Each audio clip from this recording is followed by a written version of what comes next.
In order to have a better understanding of our present, we need to take a look at our past.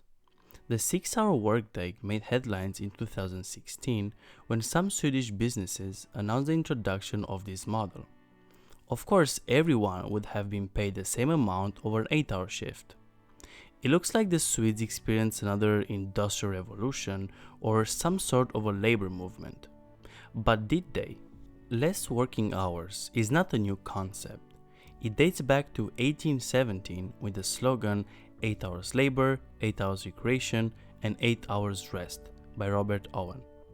Many popular figures such as Henry Ford introduced the 14-hour workweek. Although his reasons were more economical rather than social, but his point was right. In order to go shopping, customers need to relax and enjoy themselves. Nowadays, this model was adopted by the whole world, but Sweden took it a step forward, or in this case, a step back, 10 hours to be precise. As Einstein pointed, time is relative, especially for those who love their jobs. For them, it doesn't really feel like it's a job, but more like a hobby that pays. But the majority is trapped in jobs that bring little or no satisfaction. What can you do as an employer to boost morale and productivity? As you probably deducted, these two are linked, and the best way to do it might be the 6-hour workday. As I mentioned, at the Swedish elderly care home, assistant nurse Emily Thielander was part of a government-backed experiment where 70 nurses worked 6 hours per day for nearly 2 years. Although the working hours changed, the paychecks remained the same. During those 18 months, the nurses logged less sick leaves, their health improved, and also the productivity increased 85%. Besides this, additional jobs were created for 17 nurses. So we have health and productivity boost, but what about negative outcomes? The project faced tough criticism from those concerned that the cost outweighed the benefits, but I believe that is the other way around. Here's why. Everything is like a cycle, or like a chain reaction.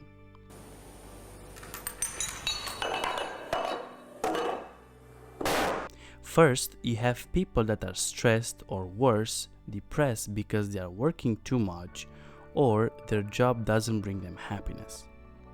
Stress may raise the risk of heart attack by 27%, or roughly the equivalent of smoking 5 cigarettes a day. 5 bloody cigs. And many people actually smoke in order to deal with stress.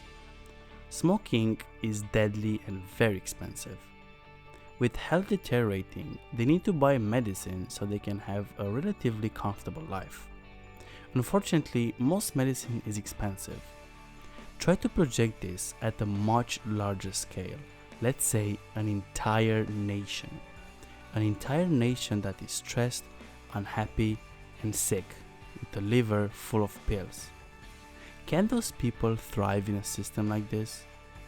This is the cycle or chain reaction I was mentioning. Technology improved so much since the Industrial Revolution, but our way of working has not.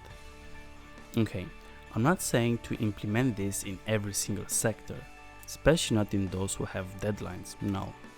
But I strongly suggest doing it in sectors such as healthcare, where employees need shorter shifts in order to deliver a high quality performance and efficiently deal with the amount of workload they have. The same goes for hospitality sector.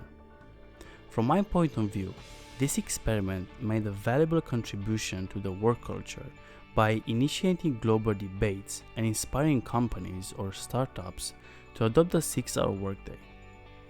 I would love to hear your opinion about this topic, and as always, thank you for watching.